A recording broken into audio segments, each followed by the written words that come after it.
Hello everyone, Lawrence here. Welcome to the Ride With Me channel. These are my Schwalbe Rocket Ron 2.6s on Mavic Crossride FTS X rims. I've been running these tires for about 800 kilometers with tubes in them, but I decided to change it up a bit. I weighed one of my tubes, they're like 250 grams each, so I thought I could really save some weight on this bike now that the race season is going to start by simply going tubeless. So here's what I bought. First of all, some tire levers. So these are Lesign tire levers. Stands no tubes rim tape, 21 millimeters, because these are only 21 millimeter rims. Should really get some wider ones. Also tubeless valves from Stands and sealant like this. Now I could have bought one of those kits, but the thing with the kits is that you get very little sealant. And so if you screw it up, then you'll have to buy a new tube like this anyway. And it's about the same price. I just bought a big amount of sealant like that. So the first thing is getting the air out of this wheel or out of this tire and getting the tube out of it, because we're going tubeless. Apparently I didn't even close up the valve.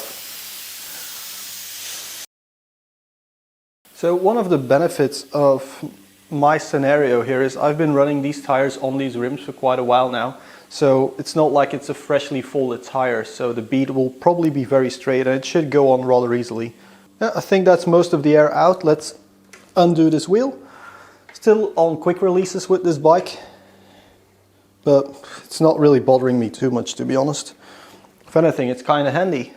Alright guys, so these tires are tubeless easy snakeskin tires, so as you can maybe see, the bead is actually on there like really good. It's going to be hard to even break this bead to get the tire off.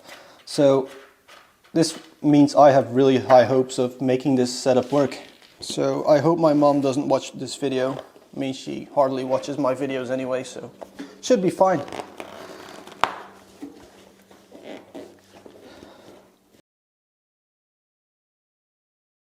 This is a lot easier with tire levers than it is with spoons. Who would have thought that? Anyway, let's get the tube out. I'm not going to throw the tube away because obviously I'll need it when I do eventually, figure out that I need a tube. So apparently Continental tubes came with this bike.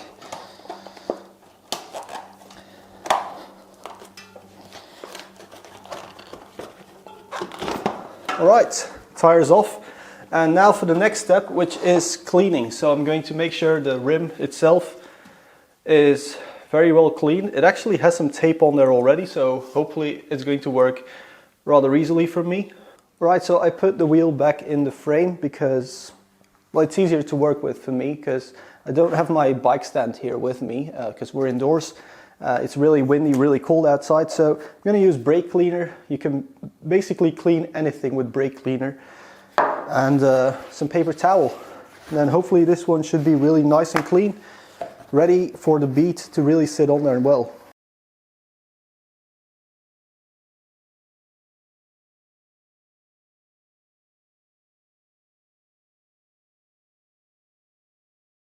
Alright, and it's clean, so I guess this is now clean as well. Let's clean the tires.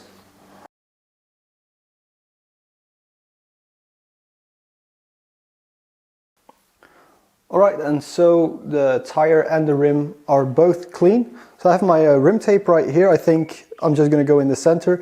There's always a bit of a discussion, like do you leave this yellow stuff on there or whatever rim tape originally comes with your wheel.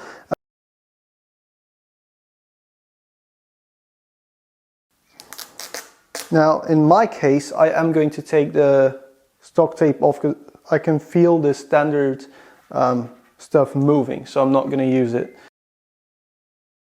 And of course, with that goes an entire next round of cleaning, so I'm just going to fast forward to that. Alright, so now I've cut off the piece of tape that I used before, and we're just going to find the valve hole, which is right here. So I'm going to start one between the spoke past the valve hole. Right about here, and I'm pretty lucky because the tape is like a perfect fit. So you're going to want to use a lot of tension. It is going to hurt your thumbs or whatever finger you use to do this. And you really want to stretch it over there.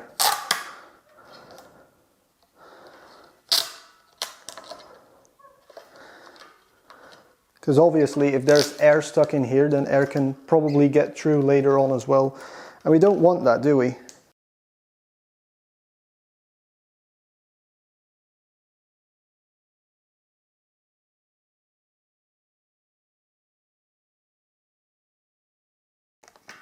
So normally you should be able to see right through the tape.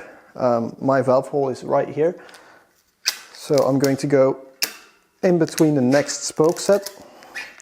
So right about there. And then I'll just grab my scissors, cut it off. And make sure it's really nice and tightly on there. Alright, so I have my center punch. The valve is right here, or the valve hole is right there. So I'll just position this thing on top of it and very, very carefully punch through the tape. There we go. So we just have a tiny little hole in there. You don't want this hole to be too big. You just want to be able to just about wedge your valve through. Screw this brass bit in place because otherwise it may bend when you're pushing it through. And then, pretty simple, you just push this valve through the valve hole, just like that, and it should sit there.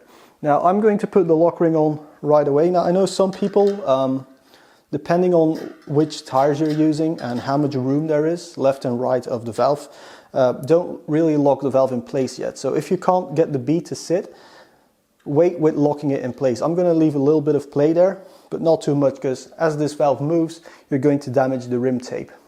Alright, so just make sure there's no dust or dirt in your wheel or in your tire, and you can just make sure the orientation is right as well. And then you can easily just put on one side. Make sure here at the valve that you really put the bead in the right place. Now these are tubeless ready tires, which is why you really need those tire levers, because there's no way you'll get these tires on without them. Alright, one side is on right now. So the next thing is you're going to start where the valve is. So just again, wedge it in there and work your way around, just like so. Now in this final bit here, this last piece of tire that you have to get on, leave that open because that's where we're going to pour in the sealant.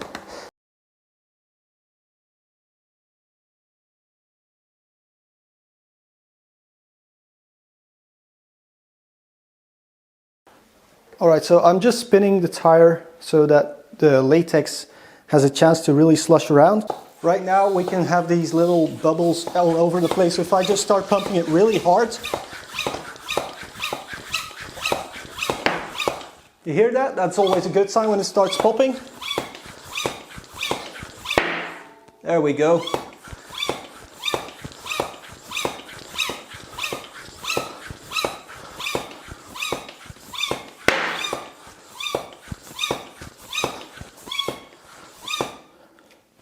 So you're getting some really nice pops and bangs, and it looks like the tire is seated. Now you're going to inflate the tire now to, according to, let's just go with what the bottle says.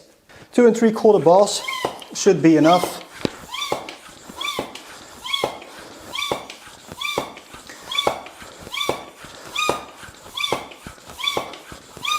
But normally when you hear the bangs, that means that the bead is on there. And you're going to hear a few bangs, 3, 4 maybe.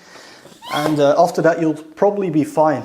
Now there is going to be some air leaking at first, so you really got to give the sealant some time to do its job. And now you can clean off the excess sealant that came through, because you don't want that sealant everywhere, especially when you're working in your kitchen. Anyway, I'm gonna let these sit for just a little bit longer, and I'm gonna head out and go for a ride. Alright, so I'm back from my ride. First time riding tubeless in a very long time. First impressions, really good. As you can see from the Strava results, I got 4 new personal records, which is pretty sweet. I have to say, you really notice the weight. So that's 200 grams per wheel, actually slightly more, that you're losing. So the bike becomes a lot more reactive. What I also noticed is the tire profile changed a little bit. I think that's because otherwise it's the inner tube stretching into the tire itself, but when there's no inner tube, it's the tire doing the stretching. So the tire profile changed. It was actually a bit better. That's the Garmin beeping again. Now what I also noticed is rolling resistance was way better. I ran it at 1.2 bar. Rolling resistance was quite a bit lower. I feel like it was like half or maybe a whole kilometer an hour difference.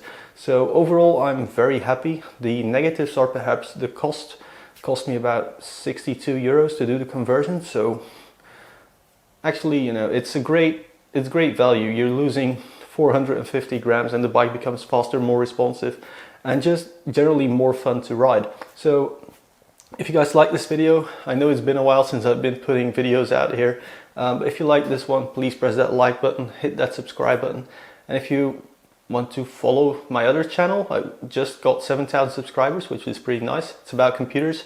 Go check that out as well. Stop it, Garmin. How do you make your Garmin stop beeping whenever you're recording a video? It's super annoying. Anyway guys, I'll see you guys in the next one.